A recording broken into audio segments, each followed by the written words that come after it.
Minibüsçü esnafı olarak akaryakıt bizi bayağı sıkıştırıyor, zorluyor. Buna bir çare bulunması gerekiyor. Dakika başı zamlanıyor. Yani buna bir çare bulunması gerekiyor artık. Hem minibüsçü esnaf olarak söylüyoruz, hem çiftçi kardeşlerimiz için de söylüyoruz bunu. Normal taksici arkadaşlarımız için de söylüyoruz. Yani çok zorlanıyoruz artık. Buna bir çare bulunması gerekiyor. Yani 2 günde bir depo bitiriyoruz artık. Bir depomuz 60 litredir. Günde 8 sefer atıyoruz, 9 sefer atıyoruz. Yani buna bir çare bulunması gerekiyor. Yani daha önce 1,5 milyara yakıt aldığımız araçlarımıza şu an 3,5'tan aşağı almıyoruz. Yani buna bir çare gerçekten bulunması gerekiyor.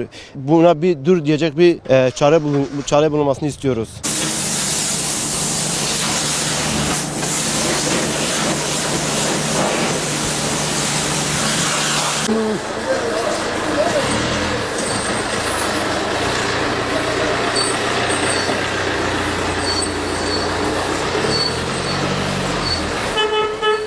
Abi akaryakıt zamları gerçekten bayağı yükselişte.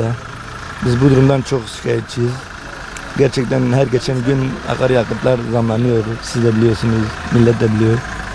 Ama millet bizi suçluyor, sanki biz akaryakıtı yükseltiyoruz. Araç ücretini sanki biz yükseltiyormuşuz gibi bize tavırlar yapıyorlar, bize şey yapıyorlar. Ama onlar yakıtın nasıl kullanıldığını bilmiyor. Araç malzemesinin ne kadar KDV'nin ne kadar olduğunu bilmiyor. Biz bir sanayiye giriyoruz, 10 milyardan aşağı çıkmıyoruz yani. En düşüğü 10 milyar. Ben bu arabayı sanayiye koyduğumu en düşüğü 10 milyar. 10'dan aşağı ben sanayiden çıkmam. Yani yetkililere çağrımız bu olaya müdahale edilmesi, akaryakıt zamlarının durması ve geri çekilmesi.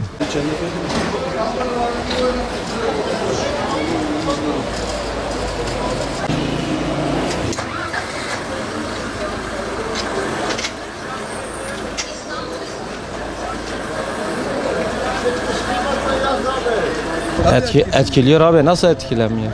Etkilemez mi? Yakıtlar bayağı yükseliyor, gittikçe yükseliyor. Fazla yakıt yakıyoruz. Yakıt yaktığımız için de fazla para ödüyoruz. O için sıkıntıdır.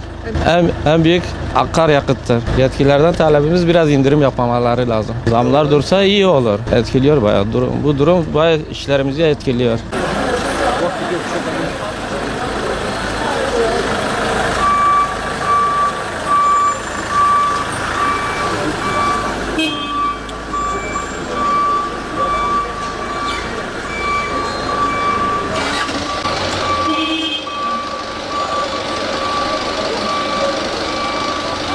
Ve her günde 1-2 milyon üstüne geliyor. 1 milyon, 8 milyon indiriyor, 5 milyon üstüne atıyor her gün. Sabah diyor bir bin varil çıkıyor, üstüne zam atıyorlar. Her gün mağazaya çalışıyoruz, seneye çalışıyoruz. Ay başı kalıyor, bize bir şey kalmıyor. Yani sanayi meselesi çok olmuş, hani çok fazla, 3 katına kalkmış yani. Mazot böyle. Vergi herkes sigorta yola yakın indise biraz indise iyidir. Bu vergiler çok yükselmiş.